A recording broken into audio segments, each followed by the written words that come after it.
आप अपनी गाड़ी का ट्रांसफ़र कराना चाहते हैं, आपको टैक्स पे करना चाहते हैं, वो हम यहाँ पे जो है आपको हेसल फ्री प्रोवाइड कर रहे हैं। सबसे पहले तो आप जाएंगे हमारी वेबसाइट पे, हमने इसको ईज़ कर दिया लोगों के लिए। हमें अपनी गाड़ियों की वेरिफिकेशन करवानी और ट्रांसफ़र करवानी और रजिस्ट्रेशन और बाकी चीज़ें करवानी होती हैं, तो उसके लिए भी ये door to door step facility जो है वो फराहम की गई है। कस्टम कर सकता है ऑप्शन, इसमें लोगों के अंदर एक भाव में कि जी आया कहीं एनसीबी गाड़ी तो नहीं है। हाँ। तो इसमें ये चीज़ लोगों को क्लियर रखनी चाहिए कि एनसीबी गाड़ी तो किसी भी सूरत लीगल नहीं है, ठीक है, बिकॉज नॉन कस्टम पेंट है तो वो लीगल नहीं है। बिल्कुल। जो कस्टम ऑप्शन करता है, अब जैसे हमारे पास है, हम उसकी प्री वेरिफिकेशन करा लेते हैं पहले से, ठीक है। अगर ये वो सेटिस्फाइड होता है कि जी ये गाड़ी ठीक है, ये गाड़ी टेम्पर्ड नहीं है, बिल्कुल ठीक है, ओके, सिस्टम में जाके उसको वेरीफाई कर देगा। अदनान भाई के आना कहाँ पर है? जैस्मिन गार्डन है, ट्रेल 3 है, शालीमार क्रिकेट ग्राउंड। अस्सलाम वालेकुम जी, मैं हूं नुमान मकसूद, आप देख रहे हैं हमारा फेसबुक और यूट्यूब चैनल। आज उन लोगों के लिए हम ये वीडियो बना रहे हैं स्पेशली जो लोग ये जानना चाहते हैं कि जी लंबी लंबी लाइनें लगती हैं एक्साइज एंड टैक्सेशन के ऑफिस में इस्लामाबाद के, और वहाँ पर हमारा नंबर नहीं आता। 2-2 3-3 दिन लग जाते हैं, गाड़ियों की ट्रांसफ़र करवानी, रजिस्ट्रेशन करवानी है, काउंटर्स पे लाइनें लग जाती हैं, फिर लंच ब्रेक आ जाती है, फिर उसके बाद टाइम ख़त्म हो जाता है, लेकिन लाइनें ख़त्म नहीं होती। उसका हल निकाला है इस्लामाबाद एक्साइज एंड टैक्सेशन ने कि एक तो डोर स्टेप का काम शुरू किया कि लोगों के घरों में जाकर रजिस्ट्रेशन शुरू की, और उसके बाद एक सिलसिला ये शुरू किया कि आप घूमने फिरने के लिए आते हैं कहीं पर, और ख़ास तौर पे वॉक करने के लिए आते हैं और एक्सरसाइज के लिए आते हैं, हाइकिंग के लिए जाते हैं, तो उसमें आपको एक्साइज एंड टैक्सेशन की टीम आपको वेलकम करती है, और वेलकम करने के साथ साथ आपकी गाड़ियाँ जो आप खड़ी करते हैं उनकी रजिस्ट्रेशन का सिलसिला भी शुरू किया हुआ है। लेकिन वैसे काफ़ी अरसे से किया हुआ है, लेकिन आप लोगों को, ज़्यादातर लोगों को पता नहीं है, क्योंकि जो लोग वीडियो देख रहे हैं उनको ये अंदाज़ा हो जाएगा कि अब हमें वहाँ पर लंबी कतारों में लगने की ज़रूरत नहीं है। तो उसके लिए हमारे साथ हैं अदनान भाई और फराज भाई, जो कि इंस्पेक्टर हैं एक्साइज एंड टैक्सेशन के, और ये लोग सुबह से लेके रात तक की समझ लें आप लोगों की खिदमत के लिए एक तो ऑफिस में होते हैं और उसके बाद इन जगहों पर भी आते हैं और यहाँ पर आप लोगों को फैसिलिटेट कर रहे होते हैं। तो आज हम तरीका बताएंगे आपको कि गाड़ियों की रजिस्ट्रेशन किस तरह होती है, ट्रांसफ़र का सिलसिला क्या होता है, और गाड़ियों की इंस्पेक्शन किस तरह से होती है, जो आप ऑफिस में जाके लंबी लाइनों में लगते हैं उससे किस तरह से बच सकते हैं। तो वीडियो आपने पूरी देखनी, चैनल को करना है सब्सक्राइब और फेसबुक पे हमें फॉलो करना है। ये बताइएगा फराज भाई और अदनान भाई कि आज हम आप हमें क्या बताएंगे और किस तरह से करते हैं यहाँ पर रजिस्ट्रेशन, आप लोगों को किस तरह से फैसिलिटेट करते हैं। पहले फराज भी आप बताइएगा। अच्छा जी, अस्सलाम वालेकुम। सबसे पहले तो जी हमने ये फैसिलिटी शुरू की है Bilal Azam director excise and taxation Islamabad और डीसी साहब की डायरेक्शन पे, कि हमने डिफरेंट अपने पॉइंट्स बनाए हैं। अगर आप हमारा फेसबुक का पेज और ट्विटर का पेज लाइक करें तो उसमें हमने डिफरेंट हमारे डेली बेसिस के ऊपर, एक्सेप्ट हॉलीडे जो आपकी छुट्टी है वीक में, तो आप हमारी डिफरेंट जगहों पे इस्लामाबाद में पॉइंट्स हैं जहाँ पे आप आ सकते हैं, और वहाँ पे आके आप इजी वे में, एक बिल्कुल विदाउट एनी हैसल, आप अपनी गाड़ी का ट्रांसफ़र कराना चाहते हैं, आपको टैक्स पे करना चाहते हैं, आप किसी भी किस्म की जो facility related to the excise department Islamabad मौजूद है, वो हम यहाँ पे जो है आपको हैसल फ्री प्रोवाइड कर रहे हैं। ठीक है, ये बताइएगा अदनान भाई कि जिस तरह से फराज भाई ने कहा कि इन्होंने तो काम आसान कर दिया सारा, अब वहाँ पर क्या मुश्किलें होती हैं?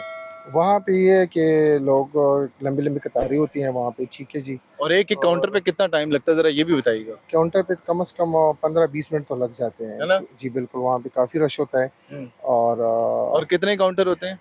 वहाँ पे तो कम से कम 20-25 मतलब 20-25 काउंटर होते हैं, जी। और 10 से 15 मिनट अगर एक जगह पे लगा दे तो फराज भी, मेरा ख्याल है पूरा दिन गुजर जाता है, ऐसा ही। लंच का टाइम भी गुजर जाता है। अच्छा, आखिर में पता क्या चलता है जी, जब गाड़ी आती है वहाँ पर इंस्पेक्शन के लिए या किसी जगह पे, तो उसमें इतनी सारी वो चीज़ें निकल आती हैं, तो आपको फिर पता चलता है जी अब मेरा गिनती जो है वो दोबारा से शुरू दोबारा होगी। से शुरू, ऐसी है? ऐसा ही है जी, तो ऐसा ही। इसमें यहाँ पर आपको फराज भी बताते हैं कि अब यहाँ पर आपको आसानी क्या होती है जब आपको ये काउंटर सारे गुजारने पड़ते हैं वहाँ पे, और उसके बाद वहाँ पर जब आते हैं कार की वेरिफिकेशन के लिए, तो वहाँ से फिर आपको अगर कोई प्रॉब्लम आता है तो वो आपको मुश्किल यहाँ पर कैसे आसान होती है, फराज भी ये तो देखिए, बताइएगा। जैसे ही आप, सबसे पहले तो आप जाएंगे हमारी वेबसाइट पे, हमने इसको ईज़ कर दिया लोगों के लिए। देखें आजकल दौर है सोशल मीडिया, वेबसाइट, आप इजी होके अपना पहले एक आप आईडी बनाएंगे। अगर आप अपनी गाड़ी ट्रांसफ़र कराना चाहते हैं या आपकी कोई भी रजिस्ट्रेशन है, आप उसमें एक प्राइमरी डाटा जो आपका होगा वो आप उसमें फीड कर देंगे, आपको एक आईडी नंबर एलोकेट हो जाएगा। उसके बाद आप सबसे पहले अपनी गाड़ी चेक करवाएंगे, जो कि इंस्पेक्टर चेक करेगा। ठीक है। अगर वो गाड़ी ठीक है, वो टेम्पर्ड नहीं है, वो एनसीपी नहीं है, वो गाड़ी को सॉफ्टवेयर में अपने सिस्टम को, इमेज को वेरीफाई कर देगा। ठीक है। आप सेलर को अप्रोच करेंगे कि जी मुझे बायोमेट्रिक कर दें, दोनों का स्टेक जो है वो उसमें कवर हो जाता है, किसी के साथ प्रॉब्लम नहीं होता। आप भी क्लियर हो जाते हैं कि ठीक है भाई, मैंने सही चीज़ है, मेरी गाड़ी बिल्कुल ठीक है। तो जब आप वो कर लेते हैं, उसके बाद जस्ट आपने एक टीओ फॉर्म फिल करना है, चीज़ें अपनी बायोमेट्रिक लगानी है, साथ गाड़ी का कार्ड देना है, फीस जमा करवा दें। It's like it took almost hardly 10 minutes. Hardly 10 minutes आप इसके अंदर आपकी गाड़ी रजिस्टर्ड हो जाती है। पर आपको बताएंगे कि तरीका क्या क्या होता है और कितनी जल्दी सब कुछ हो जाता है। अब ये भाई किसकी ये देख लेते हैं गाड़ी। आए जी अदनान भाई। इसका तो उधर होगा ना, बोनट खोलेंगे। ये देखें जी, अब ये आए ये हैं देखें जी, ये फराज अप्लाइड भाई। फॉर गाड़ी एक आई है, ठीक ये है। रजिस्टर्ड होने आई है। ठीक है, ये लीजिए अदनान भाई, अब आप दोनों अब- के हाथ में।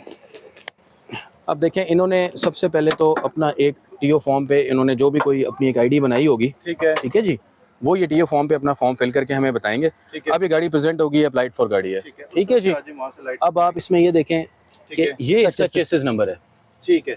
ठीक है जी। ये चेसिस अब हमने यहाँ पे हमारे पास मोबाइल में एक ऐप मौजूद है, ठीक है। वो हर इंस्पेक्टर को लोकेट है डिपार्टमेंट की तरफ से। ठीक हो गया। अब वो यहाँ से इसका इमेज लेगा, अगर ये वो सेटिस्फाइड होता है कि जी ये गाड़ी ठीक है, ये गाड़ी टेम्पर्ड नहीं है, बिल्कुल ठीक है, ओके, वो इसकी इमेज की पिक्चर लेगा और सिस्टम में जाके उसको वेरीफाई कर देगा। ओके। वंस ये गाड़ी इंश्योर होगी, गाड़ी ठीक है, इसका चेसिस ठीक है, इसके अंदर कोई प्रॉब्लम नहीं है, यहाँ से ये जैसी चेसिस वो अपनी उससे वेरीफाई करेगा, मेरी आईडी से या जिस भी इंस्पेक्टर की आईडी होगी उससे वेरीफाई करेगा। देर आफ्टर सेलर जाके अपनी बायोमेट्रिक करवा लेगा, आईडी कार्ड की कॉपी लगाएं, स्मार्ट कार्ड प्रेजेंट करें, फीस जमा कराएं, गाड़ी ट्रांसफर हो गई। टोटल 7 से 8 मिनट का ये बिल्कुल प्रोसीजर ऐसे ही। है। लेकिन इसके लिए जरूरी ये है कि आपको गाड़ी अपनी लानी है। गाड़ी लाजमी है ना? गाड़ी से लाजमी। गाड़ी इसको लानी जरूरी होगी क्यों? जी बिल्कुल, ओरिजिनल डॉक्यूमेंट्स। और ओरिजिनल डॉक्यूमेंट्स, और गाड़ी स्मार्ट आपको कार्ड, लानी है। ये चीजें अब हम आप आपको लेके चलते हैं वहाँ पर जहाँ पर फराज भाई और अदनान भाई आपको बताएंगे कि इसका तरीका क्या होता है और किस तरह से वेरिफिकेशन होती है सारी। अच्छा, ये हमारी आम गाड़ी ना समझे, मोबाइल में इसमें बड़ी राज की चीजें होती हैं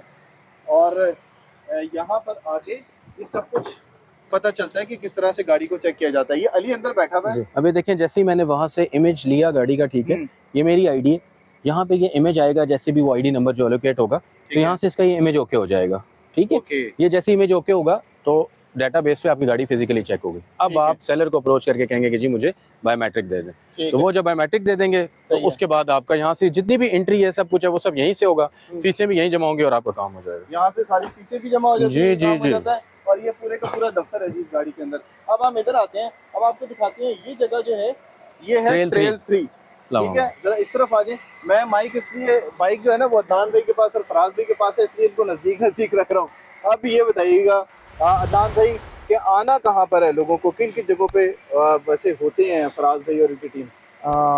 बेसिकली तो यहाँ पे हम डॉक्टर बिलाल आजम साहब जो है ना, वो उसकी एक पेज, उसका एक वेबसाइट है, ठीक है, उस पे जो है ना वो करते हैं हर रोज यानी पेजेस अपडेट आ जाती है। जी बिल्कुल, Facebook फेसबुक का पेज है, ट्रेल 3 में, और दूसरा जो है ना वो जैस्मीन गार्डन है, ट्रेल 3 है, ठीक है, और शालीमार क्रिकेट ग्राउंड। ठीक है। शालीमार आना क्रिकेट कितने बजे होता है और कितने सर? बजे? 3 to 5 ऑफिशियल आवर्स में। आप 3 to 5 लेट से आप 4 बजे ऑफ कर लेते हैं, ठीक है, ठीक है, तो आप 5 बजे यहाँ पे आके किसी टाइम पे अप्रोच करके करा सकते ठीक हैं गाड़ी। है। 3 to 5 वैसे जो आज जो है ना, ये हमारी वजह से यहाँ पे रुके में और गर्मी इतनी खासी होती है, लेकिन इनको सलाम है जी कि यहाँ पर रुकते हैं ये 3 से 5 बजे तक और इनकी टीम यहाँ पर होती है।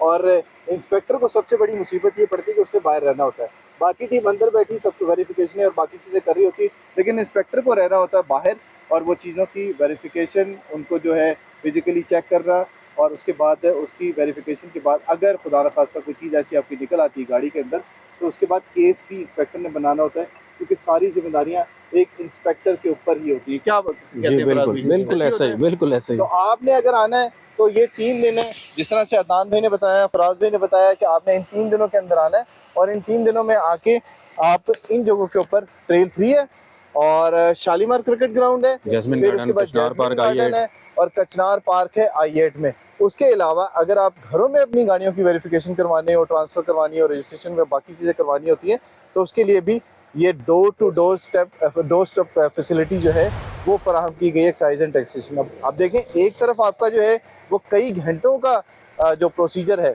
और दूसरी तरफ चंद मिनट का प्रोसीजर है जो आपने करना है। अच्छा, एक अहम बात तो मैंने आपसे पूछी नहीं फराज भाई, कि जो कस्टम की गाड़ियाँ होती हैं उनके बारे में लोग बड़ा सवाल करते हैं जी। वैसे तो कस्टम कहते हैं कि उनकी तरफ से एक NOC जारी हो जाती है और उसके बाद वो पाकिस्तान के किसी भी शहर में जाके अपनी गाड़ी जो है वो करवा सकते हैं, तो क्या वाकई इतना आसान काम है कि गाड़ियों की रजिस्ट्रेशन की हो जाती है? अच्छा, जो कस्टम है जी, एक तो वो तो इंडिपेंडेंट इदारा है, ठीक है जी, उनके अपने एक्ट हैं, उनके अपने रूल्स हैं। ठीक है। अब कस्टम कर सकता है ऑक्शन, इसमें लोगों के अंदर एक भाव में कि जी आया कहीं NCP गाड़ी तो नहीं है, तो इसमें ये चीज लोगों को क्लियर रखनी चाहिए कि NCP गाड़ी तो किसी भी सूरत लीगल नहीं है, ठीक है, बिकॉज नॉन कस्टम पेंट है तो वो लीगल नहीं है। बिल्कुल। जो कस्टम ऑक्शन करता है अब जैसे हमारे पास है, हम उसकी प्री वेरिफिकेशन करा लेते हैं पहले से। ठीक है। अदनान भाई आए, अदनान भाई ने हमें अप्रोच किया, हमने ये गाड़ी कस्टम ऑक्शन से ली है, हम उसकी एक प्री वेरिफिकेशन पहले से करा लेते हैं कि भाई ये कागजात जो हैं वो फेक तो नहीं है, ठीक है, फॉर्ज तो नहीं है, सही है। गाड़ी की लैब करवाते हैं, ठीक है, 15 करवाते हैं, क्योंकि लैब इज वेरी इंपॉर्टेंट। यानी एक बार लैब आप भी करवाते हैं? जी जी, हम भी एक बार करवाएंगे। वो भी करवाते हैं? यस, अगर आप ठीक है। हमारे पास स्टडी करने आए हैं, उन्होंने लेटर में हमें मार्क किया है, वो हमें कहते हैं जी आप इस्लामाबाद में स्टडी करें,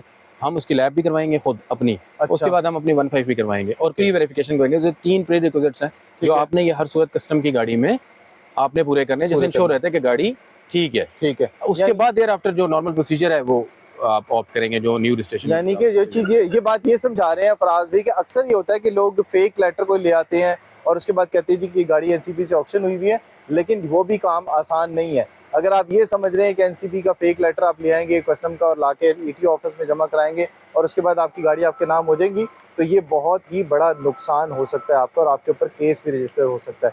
तो इसके लिए आपको क्या करना है, ऑक्शन से आपने अगर गाड़ी परचेज की है तो उस सूरत में आपका डॉक्यूमेंट लीगलाइज हो गया, आप आए और इसके बाद एक्साइज एंड टैक्सेशन ऑफिस आपकी कस्टम से जो परचेज की हुई गाड़ी है नीलामी में उसको वेरीफाई करेगा, फिर उसके बाद उसकी लैब होगी और लैब होने के बाद उसकी जो टेस्ट वगैरह जो भी करने होते हैं वो प्रोसीजर कंप्लीट होने के बाद फिर गाड़ी आपके नाम हो जाएगी। और वाकई ऐसा होता है कि एक्साइज एंड टैक्सेशन की तरफ से ये तमाम चीज़ें चेक करने के बाद ही, चाहे वो नॉन कस्टम यानी कस्टम से ऑक्शन की भी गाड़ी हो या आपने कहीं और से खरीदी हुई गाड़ी हो, उन तमाम का प्रोसीजर जो होता है वो एक ही होता है। थोड़ा सा लेंथी है इसलिए होता है कि इसमें वेरिफिकेशन बहुत ज़्यादा होती हैं। तो आज की वीडियो में आपने देखा कि किस तरह से तमाम चीज़ें आपके लिए आसान होगी। एक तरफ एक दिन का काम और एक तरफ जो है वो चंद मिनटों के प्रोसीजर के बाद गाड़ी का आपका जो काम है रजिस्ट्रेशन का, बाकी चीज़ों का, वो बड़ा आसान हो जाता है। तो आज अदनान भाई के साथ और फराज भाई के साथ हम थे। आपकी आसानी के लिए वीडियो कैसी लगी इससे मुताबिक ज़रूर बताइएगा। अगली वीडियो तक दीजिए इजाज़त। अल्लाह हाफ़िज़।